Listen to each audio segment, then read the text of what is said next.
In the year 2000, Enron Corporation was the seventh largest company in America. It employed 29,000 people. It reported revenues of $111 billion. Fortune magazine had named it America's most innovative company for 6 consecutive years. Its stock was trading at $90 a share. 14 months later, it was worth pennies. 20,000 people had lost their jobs, and billions of dollars in retirement savings. Money that ordinary employees had spent their entire careers building had simply vanished. Enron was not brought down by a bad product. It was not brought down by a recession or a market crash. It was brought down by the people running it. Men who lied to their employees, lied to their investors, lied to the government, and lied to each other, until the whole thing collapsed under the weight of its own deception. This is the story of Enron, the greatest corporate fraud in American history. Enron was founded in 1985 when a Houston businessman named Kenneth Lay merged 2 natural gas pipeline companies, Houston Natural Gas and InterNorth, into a single entity. Lay was well-connected, well-liked, and deeply embedded in the political establishment. He was close to the Bush family. He had the ear of senators and regulators. He was exactly the kind of man that institutional America trusted without question. In the early years, Enron was a legitimate business. It owned pipelines. It transported natural gas.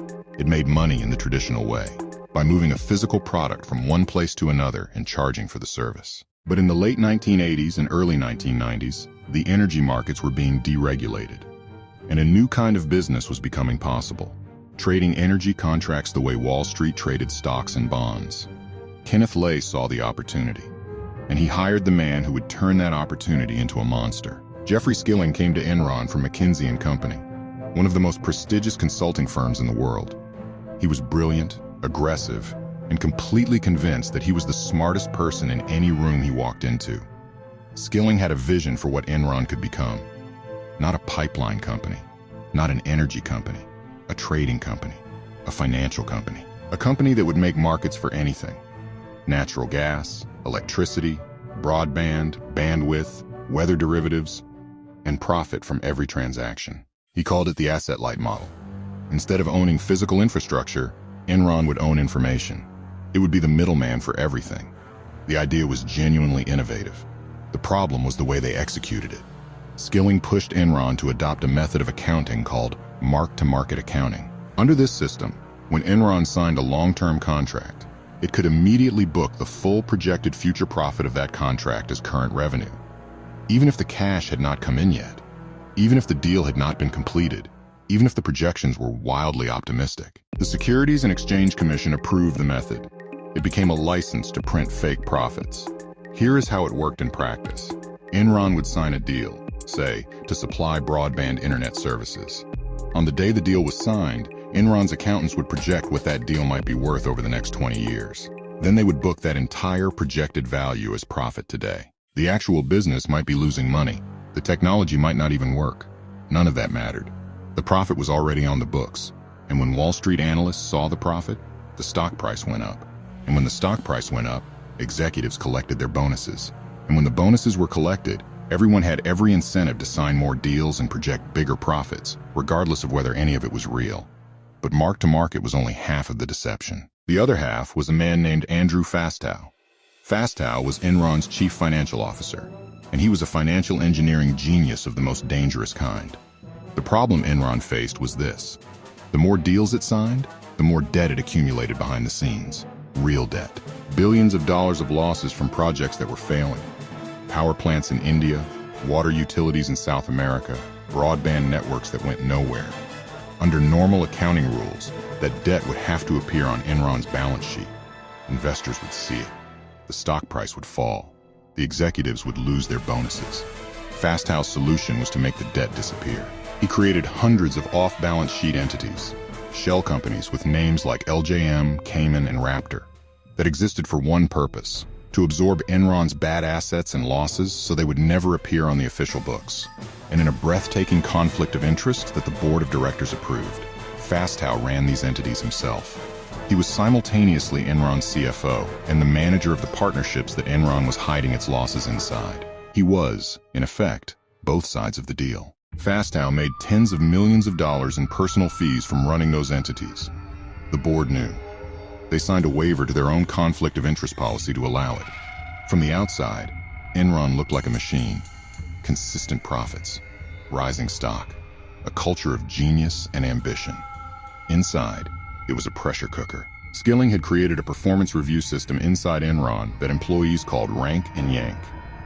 Every 6 months, the bottom 15% of performers were fired. Not laid off, fired. Publicly humiliated. The result was a culture where no one admitted failure, where bad news was buried, where employees were so terrified of appearing weak that problems were never surfaced, never fixed, never acknowledged. If a deal was going badly, hide it. If a project was failing, move it off the books. If a number did not look right, change it. That culture, from the very top, is what made the fraud possible. There were people who saw it.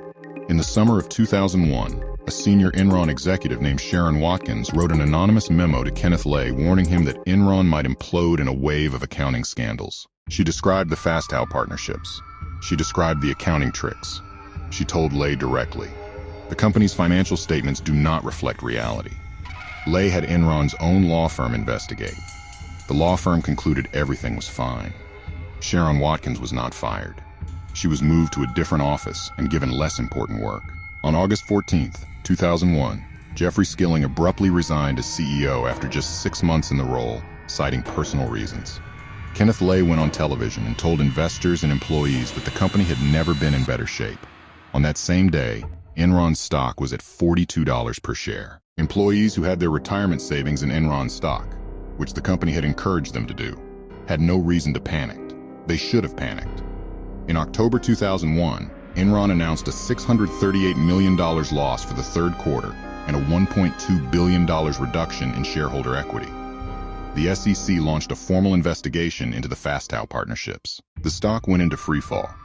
The company attempted a last-minute rescue, agreeing to be acquired by its rival Dingy for $8 billion. But as the true scale of the hidden debt became clear, Dingy backed out. On December 2nd, 2001, Enron filed for Chapter 11 bankruptcy protection. At the time, it was the largest corporate bankruptcy in American history. The stock that had traded at $90 a share just 14 months earlier was now worth less than $1. 20,000 employees lost their jobs. Most also lost their retirement savings.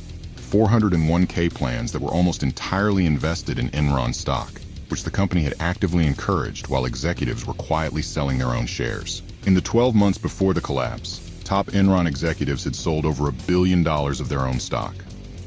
Ordinary employees had been locked out of their retirement accounts during a critical period, unable to sell, unable to protect themselves, while the executives cashed out. The fallout did not stop at Enron. Arthur Andersen, one of the 5 largest accounting firms in the world, and Enron's auditor for 16 years, was found to have been shredding documents related to the Enron audit after the SEC investigation began. Arthur Andersen was convicted of obstruction of justice in 2002. The firm, which employed 85,000 people worldwide, collapsed almost immediately. An entire global institution, gone.